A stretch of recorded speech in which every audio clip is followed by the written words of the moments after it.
Meantime, in case you woke up this morning, a big merger to tell you about, or at least they want it to be something to tell you about, and that regulators will approve. I am talking right now about AT&T plunking down $85 billion for Time Warner. Now, this is the same AT&T that not too long ago paid about $50 billion to buy DirecTV. They've got a lot of debt there, a lot of questions going forward as to why now, because this is just one of the bigger deals we've seen either announced or rumored over the last week. A record number of them, and certainly a record amount. What's going on here, and what's the rush? To Steve Forbes, Gary Kalpa. Gary, end with you, begin with you. What is the rush? Well, first off, I think you have this easy money that creates low interest rates and high stock prices, so you have the currency.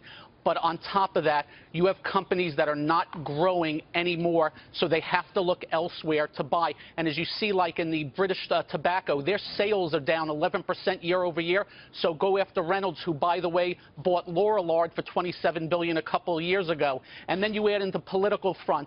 There's going to be two names that starting in January. It looks that way, and that is Sanders and Elizabeth Warren. They are going to be involved a big way in the economy, and they do not like big business, and they are loath to let businesses grow. So I think the rush is on right now, and I think we're going to see more of this, not less.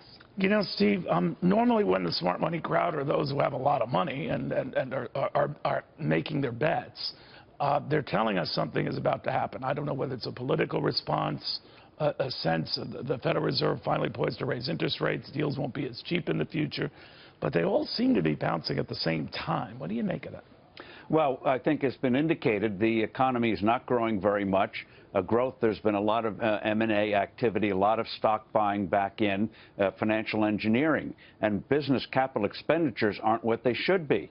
So growth is coming by gobbling up your competitors. And what we have here with what AT&T is doing is the old traditional lines, which have been crumbling anyway, are now crashing down. People are not taking those old packages. Wireless telephony is really hurting right now. Verizon sales of subscribers are going down.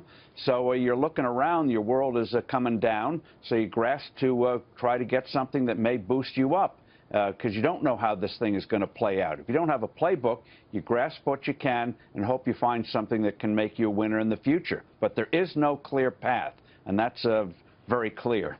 You know, Gary, one of the things you've always reminded me over the years is the markets are more uncertainty.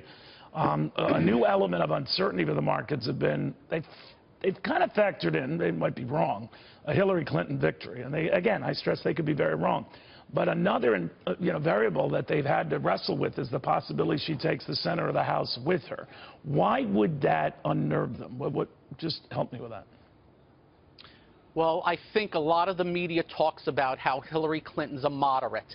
I'm not so sure about that when you are mentioning Elizabeth Warren and Bernie Sanders in your debates and complimenting them. These are people that are high-tax, anti-business, and they'll be proud to tell you that. So if that's the case and the Dems get both the House and the Senate, we're talking about some worrisome stuff. And let me be clear, if the government grows, the economy slows. This year, government spending was $3.9 trillion. In the year 2000, it was $1.8 trillion. We're talking about $2 trillion more coming out of the economy into the coffers of Washington, D.C. The economy has no chance if we continue to go up. And by the way, 2017, budget of $4.2 trillion.